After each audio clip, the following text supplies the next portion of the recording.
मैं आप लोग को बताना चाहूँगा, मैं ऐसे शख्सियत का ग्रामीण हूँ, मैं ऐसे गांव का रहने वाला लड़का हूँ जहाँ से आज से 40-45 साल पहले चला हुआ एक व्यक्ति कटिहार लोकसभा में सीताराम केसरी जी से शख्सियत को हराने का काम किया।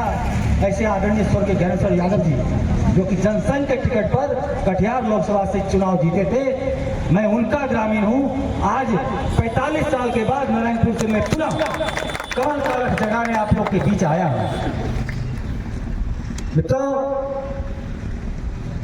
नमो युवा चौपाल का कॉन्सेप्ट कुछ ऐसा है कि इस कार्यक्रम को हर एक शक्ति केंद्र मतलब हर एक पंचायत में करना है, और एक पंचायत में अगर मैं गलत नहीं हूं तो 6 से 7 बूथ 30 से 40 नव मतदाता है, मतलब 250, 300, 350 नव मतदाता से हमको संपर्क करना है और उनके साथ छोटे छोटे चौपाल में बैठकर 2014 के पहले भारत की परिस्थितियां और 2014 के बाद की भारत की परिस्थितियां क्या है, इस पर चर्चा करना है, उनको बताना है। अभी क्या है ना कि जो नव मतदाता बने हैं, आप ध्यान देंगे, वो जब होश संभाले होंगे, चीजों को समझने लगे होंगे, तो उनको अच्छी अच्छी सड़कें दिख रही होगी, 24 घंटा बिजली दिख रहा होगा, घर का आर्थिक स्थिति अच्छा दिख रहा होगा, अच्छे अच्छे स्कूल कॉलेज दिख रहे होंगे, तो उनको कुछ बुरा दिख नहीं रहा होगा।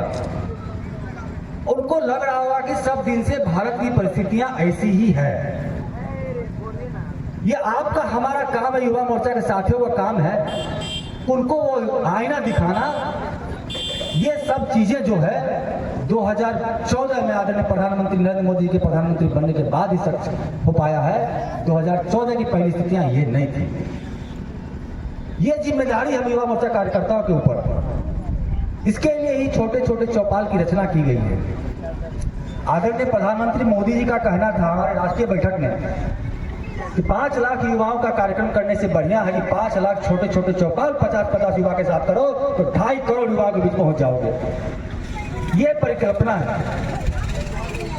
और मैं जैसा देख रहा हूं, कंपू मंडल जी यहाँ के प्रखंड अध्यक्ष हैं, बहुत एनर्जेटिक हैं, मैं पूर्व में भी इनके संपर्क में रहा। कुर्सेला ऐसी जगह है कि मैं बगल का हूँ, यहाँ का मिजाज को मैं जानता हूँ। एक समय हुआ करता था कि भाजपा का झंडा लगाने से भी लोग यहाँ डरते थे, और आज बड़े बाजार जिस प्रकार से उन्होंने मेरा स्वागत अभिनंदन किया, मुझे बहुत ही खुशी हुई कि कुर्सेला युवा मोर्चा और कटिहार युवा मोर्चा में जान है, दम है, दमदार है। यही दम को दिखाना है 2024 के चुनाव में। मित्रों, प्रधानमंत्री मोदी जी जैसे मनोज भाई कह रहे थे, लगातार 3 बार सदन के अंदर लोकसभा में, सदन के अंदर राज्यसभा में और राष्ट्रीय अधिवेशन के बैठक में जिस ढंग से उन्होंने बोला कि अब की बार, तो ये आपके और हमारे जैसे कार्यकर्ताओं के विश्वास और उनके मेहनत के बदौलत ही उन्होंने कहा कि अब की बार 400 पार।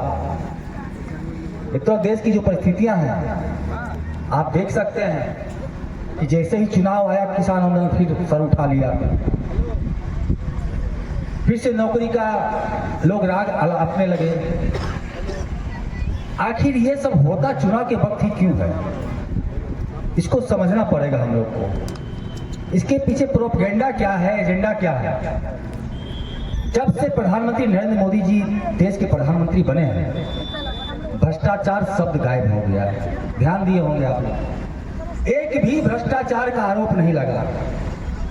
दंगा शब्द गायब हो गया है। कभी सुने भारत में कहीं दंगा हुआ? इस देश में भ्रष्टाचार के जगह पे विकास शब्द छाया और दंगा के जगह पे समरसता और समाजवाद। मित्रों, धर्म के आधार पर हम लोग को बांटा जाता है, जाति के आधार पर बांटा जाता है, लेकिन आदरणीय प्रधानमंत्री नरेंद्र मोदी जी ने अपनी संबोधन में कह दिया कि देश में 4 जातियां सिर्फ है, युवा, किसान, महिला और चौथी जाति गरीब। और युवा मोर्चा, युवा वर्ग एकमात्र ऐसा वर्ग है जिसमें बाकी तीनों जाति समाहित है। युवा में किसान भी है, युवा में महिलाएं भी हैं, युवा में गरीब भी हैं और युवा में युवा है। तो हमारी जिम्मेदारी चौतरफा बढ़ती है। हम कैसे चतुर्दिक काम करके, दिन रात काम करके पुनः 2024 में प्रधानमंत्री मोदी जी को पुनर्स्थापित करें प्रधानमंत्री के रूप में, ये हमारी जिम्मेदारी 4 गुना बढ़ जाती है। अगर मोदी जी का कहना है, अधिवेशन में उन्होंने कहा था मन से, मनोज भैया कार्यकर्ता बंधुओं, अगर आप 11 घंटा काम करोगे तो मैं 12 घंटा काम करूंगा, अगर आप 12 घंटा काम करोगे तो मैं 13 घंटा काम करूंगा, और अगर आप 14 घंटा काम करोगे तो मैं 15 घंटा काम करूंगा। तो मित्रों, ऐसा सशक्त नेतृत्व हमको मिला है, तो क्या हम 16 घंटा काम करने को तैयार नहीं है अगले 90 दिन के लिए? 90 दिन अगर हम लोग थोड़ा अपने कारोबार से, अपने परिवार से विश्राम ले लें और समाज के लिए, पार्टी के लिए, देश के लिए अपने 90 दिन को समर्पित कर दें, तो निश्चित रूप से आगे का 2047 जो संकल्प हमारा विकसित भारत का संकल्प है, 2047 में विश्व गुरु बनने का जो भारत का सपना हम लोग देख रहे हैं, वो सपना का आधारशिला तो रखा ही जा चुका है, उस पर बिल्डिंग बनना शुरू हो जाएगा। मित्रों, इस चौपाल के माध्यम से हमको योजना तो पहुंचानी ही है, योजना का लाभ जिनको मिला है वो तो लिए ही है, लेकिन अब हमको मजदूरी मांगना है। शायद ही कोई ऐसा परिवार हो, चाहे वो किसी भी जाति का हो, धर्म का हो, मजहब का हो, जिसको 10 साल में आदरणीय नरेंद्र मोदी जी के द्वारा कुछ लाभ ना मिला। कुछ ना कुछ तो कोरोना का वैक्सीन तो लिए ही है ना, लिए है ना, इसके अलावा राशन फ्री मिल रहा है, और महिलाओं के लिए, हमारी मातृशक्ति के लिए उन्होंने शौचालय देने का काम किया, जिसका नाम उन्होंने क्या रखा, कोई महिला माताएं बता सकती हैं? उसका नाम रखा उन्होंने इज्जत घर। जिस इज्जत से, नम्रता से, विनम्रता से उन्होंने इस योजना का नाम रखा, उनकी मानसिकता साफ झलकती है कि माताओं के प्रति उनकी संवेदना क्या है, और इसी संवेदना का विस्तारित रूप दिखता है मातृबंधन योजना के अंतर्गत में। लखपति दीदी योजना के अंतर्गत में उन्होंने संकल्प लिया है कि महिलाओं को भी हम लखपति बनाएंगे, और जो जीविका का कॉन्सेप्ट है वो, उसकी भी चर्चा कार्यकर्ता बंधुओं क्या करें कि 65-70% राशि इसकी केंद्र सरकार, नरेंद्र मोदी सरकार देती है, और इसका जो ऑफिस सेटअप खर्च है सारा केंद्र सरकार भी देता है। ये भी हम लोग को महिलाओं के बीच जाके बताना है।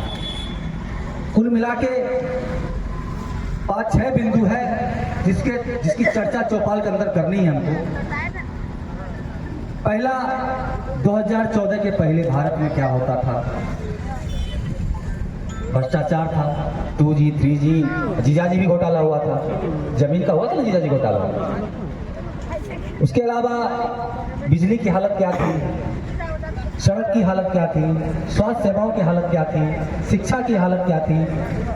और बिहार तो अपहरण उद्योग का ऐसा जाल बिछा हुआ था कि मुझे भी पढ़ने के लिए मेरे पिताजी ने बम्बई में पूना भेज दिया था मित्रों, ताकि मेरे बेटा का अपहरण न हो जाए, ऐसी चिंता थी उनको। और आज यहाँ सभी भक्तागण जिस प्रकार से बता रहे थे कि नेता विपक्ष जब 1-2 दिन पहले इस रास्ते से गुजरे और जो नंगा नाच दिखाने का प्रयास हुआ, उसे समझ में इनकी मानसिकता को अभी आता है, और हमको बताना पड़ेगा कि 1990 से लेकर 2005 के बिहार के बारे में बताना पड़ेगा, 2013 से लेकर 2017-16 के बिहार के बारे में भी बताना पड़ेगा, और पिछले 1.5-2 साल के बिहार के बारे में भी बताना पड़ेगा। मित्रों, आज की युवा पीढ़ी को सब कुछ फील गुड हो रहा होगा, अच्छा लग रहा होगा, लेकिन 15 साल के शासन में, लालू राबड़ी के शासन में क्या बिहार में हुआ, 10 साल मनमोहन सिंह के शासन काल में क्या हुआ? एक तरफ सैनिक का मूड़ी काट लिया जाता था बॉर्डर पर, प्रधानमंत्री चुप रहते थे, और अब तो यहाँ ऐसी स्थिति है कि यूक्रेन रूस युद्ध होता है, और हमारे 40,000 वहां पढ़ने वाले विद्यार्थियों जब निकालने की बारी आती है, तो प्रधानमंत्री की जी एक कॉल पर युद्ध को 24 घंटे के लिए बंद कर दिया जाता है, और भारत का झंडा लेकर भारत के साथ साथ पाकिस्तानी, श्रीलंका, बांग्लादेशी छात्र भी भारत माता के झंडा के साथ में बाहर निकल आते। ये हमारे प्रधानमंत्री मोदी जी की ताकत है। आंतरिक ढांचा को तो इन्होंने मजबूत किया है, साथ ही साथ इन्होंने भारत की सुरक्षा हेतु उचित कदम उठाना चाहिए, वो भी उन्होंने किया। वैश्विक संबंध बढ़ाए। अभी मनोज भैया मंदिर की चर्चा कर रहे थे कि अमीरात में मंदिर बना जहां दूसरे धर्म को हराम माना जाता है, शायद उसको काफिर बोला जाता है, तो वहां मंदिर बना। कतर में भी मंदिर बना। करीब ऐसे 16-17 मुस्लिम कंट्री में मंदिर बना। ये मंदिर नरेंद्र मोदी जी ने नहीं बनाया। ये उभरता हुआ भारत, सशक्त भारत का प्रतीक है कि आज भारत जिसके हाथ में है वो भारत निश्चित रूप से विश्व गुरु बनेगा, और आज ही वो इस बात को मानने के लिए तैयार है और वो मंदिर का निर्माण करवा रहे हैं। हमारा धर्म समभाव का है। हम कभी नहीं बोलते हैं आप छोटे, आप हमारे शरण में आ जाओ। हम बोलते हैं आप भी अपना करो, हम भी अपना करते हैं। और यही जो संभाव का भाव हमारे अंदर है, हमारे सनातन के अंदर में है, इस कारण से कभी सनातन को मिटा नहीं सकता और ना कभी कोई मिटा पाएगा। अपने स्वाभिमान के लिए, अपने देश के लिए, अपने धर्म के लिए, अपने सनातन के लिए, अपनी पार्टी के लिए, अपनी मातृभूमि के लिए और अपने नरेंद्र मोदी जी के लिए इस 2024 चुनाव को जिताना ही होगा मित्रों। जहां तक गौरव भाई बोल रहे थे, अध्यक्ष जी कटिहार से कमल खिलना चाहिए, तो भाई ये तो बहुत ऊपर का चीज है कि यहाँ क्या होना है नहीं होना है, लेकिन एक चीज का स्मरण हमको सदैव रखना चाहिए। कमल खिलेगा तो प्रधानमंत्री कौन बनेंगे? नरेंद्र मोदी। गठबंधन में भी अगर रहेगा प्रधानमंत्री तो उन्हीं को बनाना है। और चीजें अभी कुछ तय नहीं है, मैं इस मंच के माध्यम से बता सकता हूं आपको, आगे 10-15 दिन में चीजें तय होने वाली है। मैं आप लोग की बात को उचित जगह रखने का प्रयास करूंगा, लेकिन जिस जोश और उत्साह के साथ आप काम कर रहे हैं कटिहार के एक एक बूथ पर, उसी तरह काम करते रहिए। और जो 51% का लक्ष्य मिला है उसको 60% शुरुआत कीजिएगा, तब वो आप अचीव कर पाइएगा। इसके लिए सीधा सीधा बात जो बताया, लाभार्थी वर्ग के बीच में जाना है। नव मतदाता जो हर एक बूथ पर 150 की संख्या में बने हैं, उनसे भी संपर्क करना है। मोदी जी के किए हुए कामों का इनाम मेहनताना मांगना है, और आने वाले 5 साल में भारत का क्या रूपरेखा होगा इसकी भी चर्चा करना है।